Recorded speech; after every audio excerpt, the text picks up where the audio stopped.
প্রথমে লম্বা কাগজের একটা স্ট্রিপ নেব, সেটাকে হাফ করে ভাঁজ করে আবার সাইড থেকে হাফ করে ভাঁজ করব।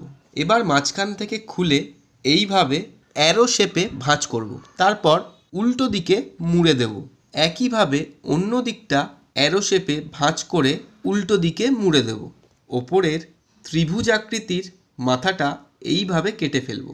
ছোট্ট ত্রিভুজটাকে স্ট্রিপের খাঁজে খাঁজে এইভাবে বসিয়ে স্ট্রিপ দুটোকে আপ ডাউন করলেই ত্রিভুজটা এইভাবে ওপরের দিকে উঠতে থাকবে। খেয়াল রাখতে হবে স্ট্রিপের উপরের দিকে যেন গ্যাপ থাকে আর নিচের দিকে যেন কোনো গ্যাপ না থাকে। ছোট্ট কাগজে একটা রকেট আঁকবো, সেটাকে স্কেচ পেন দিয়ে বর্ডার করে তারপর রং করব। রকেটটাকে কাঁচি দিয়ে কেটে পিছনে আঠা লাগিয়ে ত্রিভুজের ওপর এইভাবে বসিয়ে দেব।